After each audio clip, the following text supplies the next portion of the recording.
ये कहानी है जियानी नाम के एक अमीर बिजनेसमैन की जो 50 की उम्र का होने वाला है, लेकिन अभी भी वो हर लड़की से फ्लर्ट करने वाला एक प्लेबॉय है। महंगी स्पोर्ट्स कारें, ब्रांडेड कपड़े, परफ्यूम की तेज खुशबू और हर खूबसूरत लड़की को देखकर उसके चेहरे पर आने वाली शरारती मुस्कान, इन सब की बदौलत वो लड़कियों को अपनी ओर अट्रैक्ट करने में कामयाब हो जाता है। हर सुबह रेगुलर जॉगिंग करना, जिम जाना, हेल्थ सप्लीमेंट्स लेना और हर कुछ दिनों में मेडिकल चेकअप्स भी कराना, सिर्फ इसलिए ताकि लड़कियों के सामने अपने आप को जवान दिखा सके। हर बार कोई नया झूठ, नई पहचान और नई कहानी बनाकर किसी लड़की के सामने पेश होता। फिर कभी खुद को ट्रेवल फोटोग्राफर बताता, कभी राइटर, कभी कोई अकेला दुखी इंसान जिसे सच्चे प्यार की तलाश हो। उसकी बातें, उसका कॉन्फिडेंस और उसकी दौलत देखकर लड़कियां सच में उसके जाल में फंस भी जाती थी, मगर वो लड़कियों की बिल्कुल भी इज्जत नहीं करता और उन्हें सिर्फ अय्याशी का सामान समझता है। उससे उसकी आजादी छिन न जाए इसलिए उसने कभी शादी के बारे में सोचा भी नहीं। हालांकि अपनी रंगीनियों को वो अपने बिजनेस से बिल्कुल दूर रखता है। वो एक बड़ी स्पोर्ट्स शूज कंपनी का मालिक है और ऑफिस में उसकी सेक्रेटरी समेत कई फीमेल एम्प्लॉइज भी काम करती हैं, मगर वो कभी भी उनके साथ फ्लर्ट नहीं करता, बल्कि एक खड़ूस बॉस की तरह उनसे पेश आता है।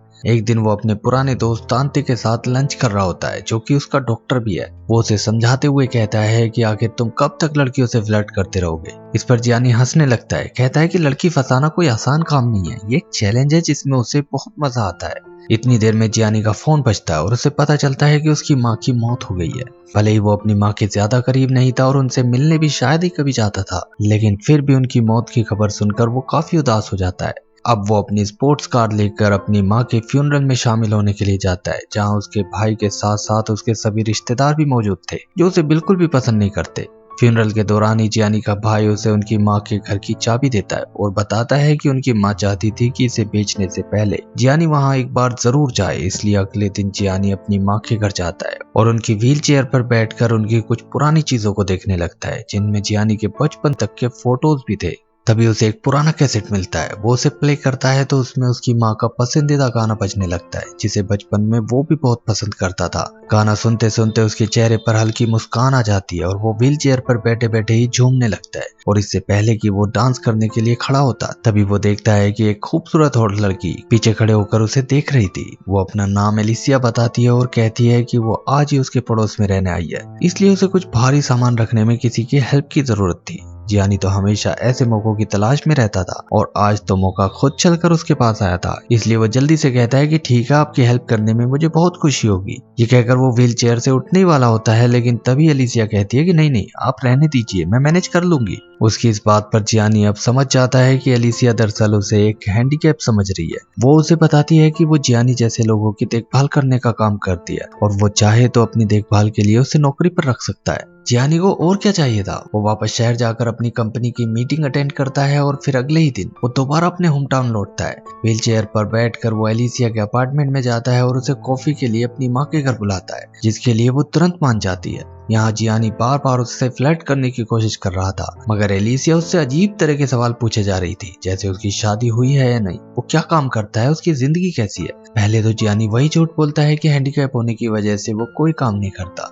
लेकिन उसकी इस बात पर जब एलिसिया उठकर वहां से जाने लगती है तो जियानी को लगता है कि उसका पूरा गेम बिगड़ रहा है। इसलिए अब वो कहता है कि वो यहाँ किसी को बताना तो नहीं चाहता था, लेकिन असल में वो एक स्पोर्ट्स शूज बनाने वाली कंपनी का मैनेजिंग डायरेक्टर है। ये बात सुनकर एलिसिया अब उसमें काफी ज्यादा इंटरेस्टेड नजर आती है और जाते जाते उसे अपने पेरेंट्स के घर पर संडे वाली बारबेक्यू पार्टी में इनवाइट कर देती है। फिर वो उसे एक हल्की सी मुस्कान देती है और वहां से चली जाती है। आखिर संडे को जियानी वहां जाता है और अपनी स्पोर्ट्स कार को एलिसिया के घर से काफी दूर एक जगह पार्क कर देता है और व्हील चेयर चलाते हुए एलिसिया के घर पहुंच जाता है। घर पहुंचते ही एलिसिया बड़ी खुशी से उसका स्वागत करती है और फिर उसे अपनी फैमिली से मिलवाने लगती है, लेकिन कुछ ही देर में जियानी को समझ आ जाता है कि आखिर उसे यहाँ क्यों बुलाया गया था।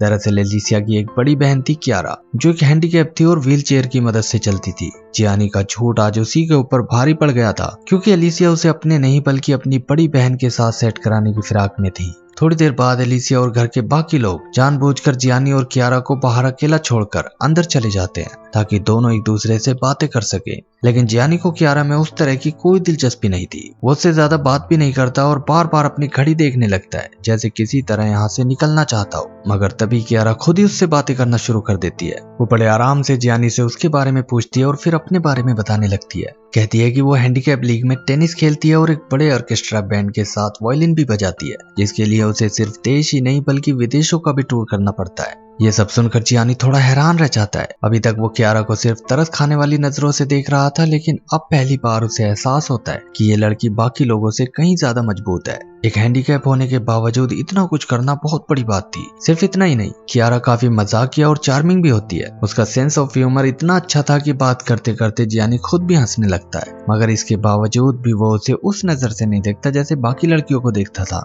कियारा के लिए उसके मन में सिर्फ इज्जत थी और शायद थोड़ा सा एडमायरेशन भी। ये सारी बात जब उसके दोस्तों को पता चलती है तो वो कहते हैं कि दम है तो इस लड़की को पटा कर दिखाओ, वो भी अपने इसी हैंडीकैप वाले रूप में रहते हुए। जियानी ऐसा कुछ नहीं चाहता था, लेकिन चैलेंज मिलने पर वो कियारा के लिए भी तैयार हो जाता है। उसका बेस्ट फ्रेंड तानते उसे समझाने की कोशिश करता है कि एक हैंडीकैप लड़की का दिल तोड़ना अच्छी बात नहीं है, लेकिन जियानी हंसकर उसकी बात टाल देता है। अगली बार जब वो फिर से अपनी मॉम की कब्र पर फूल चढ़ाने जाता है तो उसका भाई भी उसे यही कहता है कि जो कुछ वो कर रहा है वो ठीक नहीं है। दरअसल उसका भाई जब अपनी मॉम के घर गया था तो वहाँ उसकी मुलाकात एलिसिया से हो गई थी, जिसकी बातों से उसे जियानी के हैंडीकैप वाले झूठ का पता लग गया था। हालांकि उसने एलिसिया को सच नहीं बताया था, लेकिन वो जियानी से काफी नाराज था। जियानी को तानते और अपने भाई की बात सही तो लगती है, लेकिन उससे पहले ही वो कियारा को एक मैसेज कर चुका था कि क्या वो उसके साथ किसी दिन कॉफी पर चलना चाहेगी। हालांकि इस मैसेज के बावजूद वो दानते और अपने भाई की बात मानकर अब कभी भी अपनी मॉम के घर ना जाने का फैसला कर लेता है और अपनी डेली लाइफ में बिजी हो जाता है।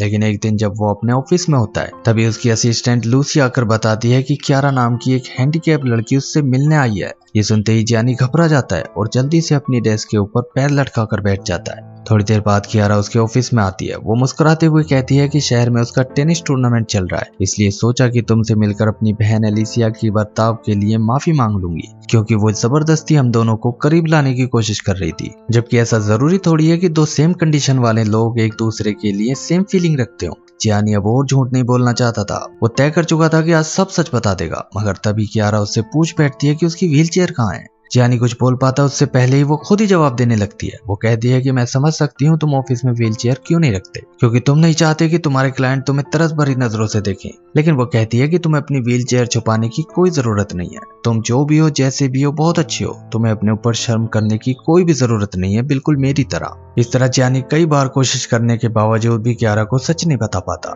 जाते जाते कियारा उससे कहती है कि शाम 7 बजे उसका मैच है और अगर वो चाहे तो देखने आ सकता है। ये कहकर वो चली जाती है और जियानी उसकी खुददारी देखकर बड़ा हैरान सा रह जाता है। ना चाहते हुए भी उसी शाम वो कियारा का मैच देखने पहुंच जाता है। यहाँ दोनों खिलाड़ियों के बीच काफी जबरदस्त मुकाबला चल रहा था। हैंडीकैप होने के बावजूद भी कियारा को देखकर ऐसा बिल्कुल भी नहीं लगता जैसे उसे जिंदगी से कोई शिकायत है। उल्टा उसके चेहरे पर एक अजीब सा कॉन्फिडेंस झलक रहा था। एक एक पॉइंट के लिए वो पूरी ताकत लगा रही थी और हारने के बाद भी मुस्कुरा देती थी। जियानी अब उसे सिर्फ एक हैंडीकैप लड़की की तरह नहीं देख रहा था, वो सच में उससे इम्प्रेस होने लगा था। मैच खत्म होने के बाद जियानी कियारा की नजरों में आने से पहले ही वहां से निकलने की कोशिश करने लगता है, लेकिन काफी कोशिश के बाद भी अपनी व्हीलचेयर उससे खुल नहीं पाती और बाहर आती हुई कियारा की आवाज भी उसे सुनाई देने लगती है। इसलिए अपनी व्हीलचेयर छुपाकर वो पास की ही किसी और की व्हीलचेयर पर बैठ जाता है। कियारा उसे देखकर खुश हो जाती है, मगर अगले ही पल हंसते हुए कहती है कि तुम मेरी व्हीलचेयर पर बैठे हो। ये सुनकर जियानी घबरा जाता है, लेकिन झूठ बोलने में एक्सपर्ट होने की वजह से वो कहता है कि आते हुए मेरी व्हीलचेयर गंदी हो गई थी, इसलिए मैंने उसे धुलवाया और अभी वो सूख रही है। ये सुनकर कियारा उससे हंसकर कह देती है कि कोई बात नहीं, मेरे पास मेरी स्पोर्ट्स व्हीलचेयर है, इसलिए तुम जब तक चाहो इसे इस्तेमाल कर सकते हो। जियानी मुझसे कॉफी के लिए पूछ लेता है। कियारा भी मुस्कुराते हुए कहती है कि हाँ क्यों नहीं, लेकिन मैंने अपने कुछ दोस्तों से भी कॉफी के लिए कह रखा है। जियानी देखता है कि कियारा के सारे दोस्त किसी न किसी तरह से हैंडीकैप थे, इसलिए वो उनके बीच आकर कंफ्यूज हो जाता है। उन सबके बीच हैंडीकैप होने का नाटक करते करते रात को सपने भी उसे अपने हैंडीकैप होने के दिखाई देते हैं, जिससे वो घबरा कर उठता है और जल्दी से अपने पैरों को छूकर देखने लगता है। अगली सुबह वो अपनी असिस्टेंट लूसी को कियारा की व्हीलचेयर लौटाने के लिए उसके घर भेजता है। लूसी को भी मजबूरी में उसके झूठ का हिस्सा बनना पड़ रहा था, मगर वहां जाकर जब वो कियारा की बातें सुनती है और महसूस करती है कि वो सच में जियानी को पसंद करने लगी है, तब वापस आकर वो भी जियानी पर गुस्सा करती है। वो उसे कियारा के म्यूजिक कॉन्सर्ट की डेट देती है और साफ कहती है कि अगर थोड़ी सी भी शर्म बची है तो इस बार बिना व्हीलचेयर के उसके सामने जाना, ताकि उसे खुद सच्चाई पता चल जाए। अब जियानी कियारा के म्यूजिक कंसर्ट के लिए निकलता तो है, लेकिन इस बार भी उसकी हिम्मत जवाब दे जाती है।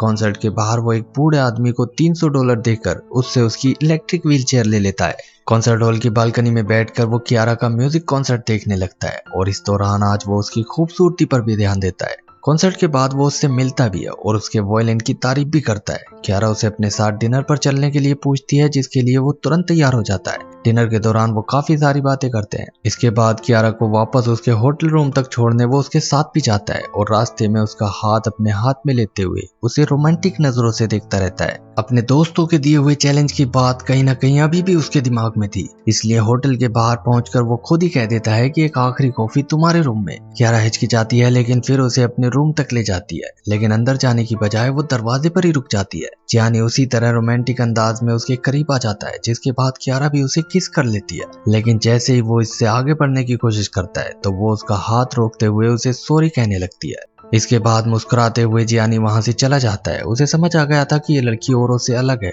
लेकिन उसे करीब लाने का ये चैलेंज अब उसे और भी इंटरेस्टिंग लगने लगा था। उसका दोस्त आज फिर उसे समझाता है कि इस चैलेंज के चक्कर में मत पड़ो, लेकिन जियानी बस हंसने लगता है, क्योंकि उसे पूरा कॉन्फिडेंस है कि सिर्फ एक कदम और चलते ही कियारा उसकी बाहों में होगी। इसलिए वो उसे फोन करके अगले दिन अपने घर पर डिनर के लिए इनवाइट कर देता है। कियारा हाँ कर देती है और अपनी बहन को बताती है कि होटल रूम में उसकी बात मानकर जियानी वापस चला गया, इसलिए उसकी याद उसे बहुत पसंद आई और अब उसे जियानी से प्यार हो गया है। इसके बाद वो डिनर के लिए उसके घर जाती है और इस दौरान पूछ लेती है कि जियानी के पैर कैसे खराब हुए थे। ये सुनते ही जियानी अटक जाता है और जो भी कहानी उसके दिमाग में आती है वो बता देता है। उसकी अजीब कहानी सुनकर कियारा हंसने लगती है और फिर वो अपनी कहानी बताती है कि किस तरह एक कार एक्सीडेंट के बाद जवानी में ही उसकी पूरी जिंदगी बदल गई। जियानी को उसकी ये कहानी सुनकर बुरा लगता है और कुछ वक्त के लिए वो अपने चैलेंज के बारे में भूल ही जाता है, लेकिन अगले ही पल उसके चेहरे पर वही शरारती मुस्कान आने लगती है। अब वो एक रिमोट का बटन दबाता है, जिससे उसके नीचे का फर्श एक स्विमिंग पूल में डूबता चला जाता है। दोनों एक दूसरे की आंखों में देखते हैं और स्विमिंग पूल में कुछ देर रोमांटिक पल बिताने के बाद आज वो एक दूसरे के बिल्कुल ही करीब आ जाते हैं।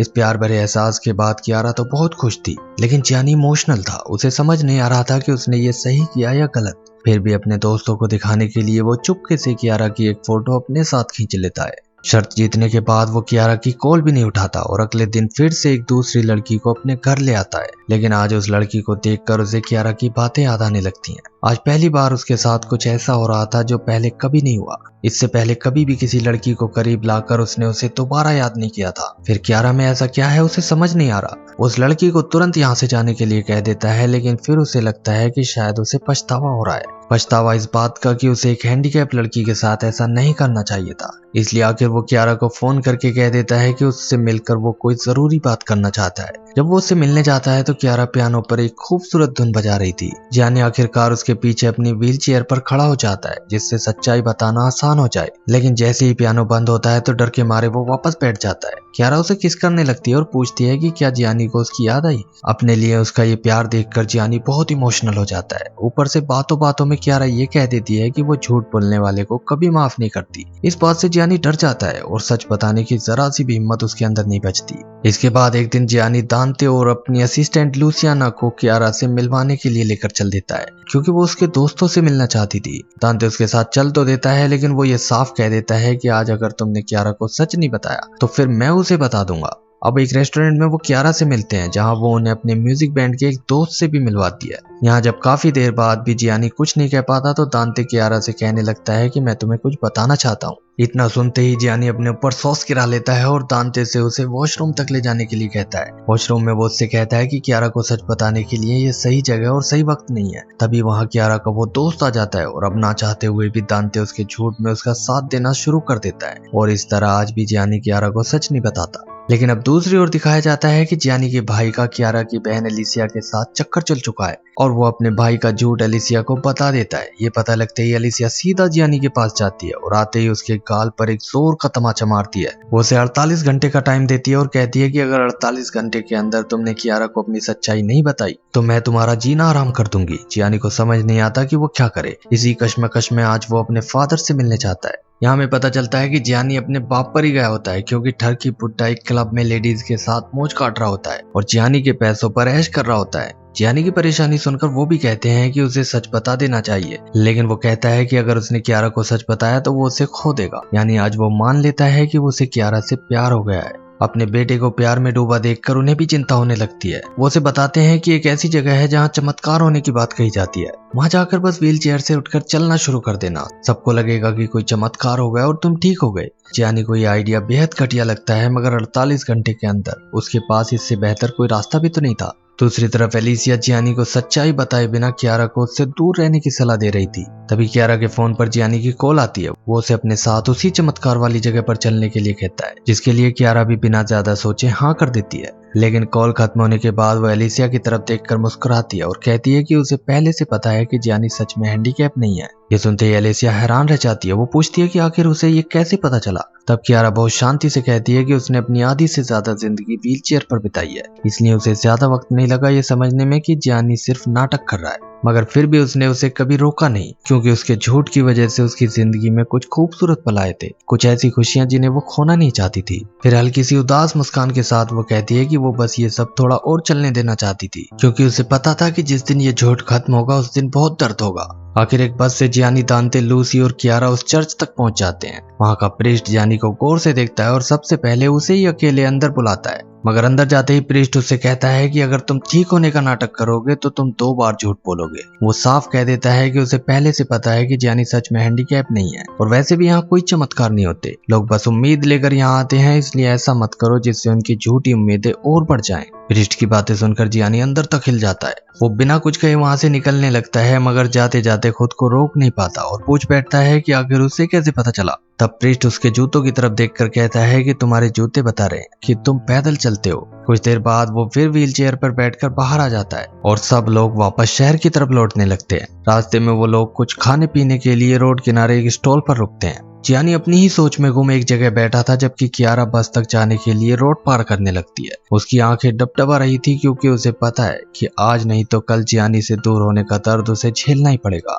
इन्हीं सोच में गुम वो एक तेज ट्रक के सामने आ जाती है, लेकिन तभी पीछे से जियानी उसकी व्हील चेयर पकड़कर खींच लेता है। उसे अपने पैरों पर खड़ा देखकर वो जियानी के झूठ में उसका साथ देते हुए चमत्कार चमत्कार कहने लगती है। लेकिन जियानी अब ये नाटक नहीं कर पाता, क्योंकि कियारा की डबडबाती आंखें सब कुछ बयान कर रही थी। कियारा तो रोते हुए बस की ओर चली जाती है, लेकिन हालात को समझते हुए दांते जियानी को बस में आने से रोक देता है। जियानी आज कियारा की नजरों में खुद को इतना गिरा हुआ महसूस करने लगता है कि उससे माफी मांगने की भी उसकी हिम्मत नहीं हो पाती। उनकी बस के जाने के बाद वो खुद एक ट्रक में लिफ्ट लेकर शहर तक आता है। ये सब भुलाने के लिए वो फिर से अपने रूटीन में बिजी होने की कोशिश करता है, लेकिन लड़कियों पर उसका ध्यान अब बिल्कुल भी नहीं है। एक दिन वो अपने उन्हीं दोस्तों से मिलने जाता है जिनसे वो लड़की फंसाने की बेट लगाया करता था, लेकिन उनमें से एक उसे धक्का देकर नीचे गिरा देता है, क्योंकि उसे पता चल गया था कि जियानी ने उसकी वाइफ तक को नहीं छोड़ा था। दोस्ती के नाम पर वो धब्बा निकला, इसलिए कोई भी दोस्त अब उससे बात नहीं करना चाहता। इस तरह वो बिल्कुल अकेला और उदास रहने लगता है। अपनी जिंदगी में मौजूद लग्जरी चीजें, उसकी दौलत और लड़कियां उसे कुछ भी अच्छा नहीं लग रहा था। आखिर एक दिन वो अपनी माँ की कब्र पर जाता है और वहां खड़े होकर अपने दिल का हाल बयान करता है। मानता है कि जिंदगी में पहली बार उसे किसी से सच्चा प्यार हुआ है।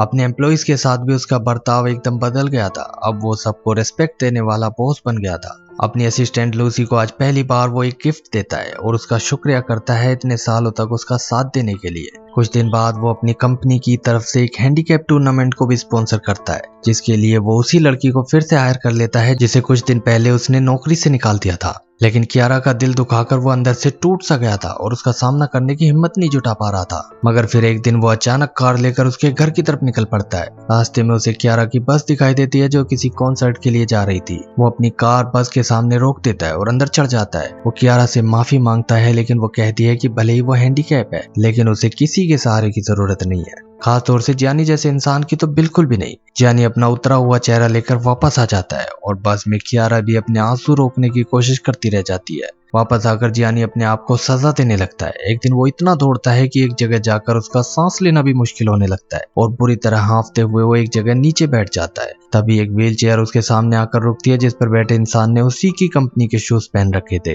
ये कियारा थी जो मुस्कुराते हुए उससे वही बात कहती है जो एक बार जियानी ने उसके म्यूजिक कॉन्सर्ट के दौरान कही थी। वो कहती है कि मैं यहाँ अपने किसी काम से आई थी तो सोचा चलो थोड़ा टहल लेते हैं, और यहाँ मुझे तुम मिल गए। उसकी ये बात सुनकर जियानी मुस्कुराने लगता है, मगर साथ ही वो बहुत इमोशनल इमोशनल भी हो जाता है। वो समझ गया था कि कियारा ने पहले ही उसके दिल में छुपा हुआ प्यार पहचान लिया था, इसीलिए वो उसके झूठ में उसका साथ देती रही। मूवी के आखिर में दिखाया जाता है कि जियानी और कियारा अपनी शादी की पहली सालगिरह मना रहे हैं, जिसमें कियारा की फैमिली के साथ ही जियानी का भाई, उसके डैड, उसकी असिस्टेंट लूसी और कई दोस्त भी मौजूद थे। सब लोग डांस करने लगते हैं तो जियानी भी कियारा को बाहों में उठाकर धीमा धीमा डांस करने लगता है। सब बहुत खुश थे, जिसके साथ ही ये मूवी एंड हो जाती है।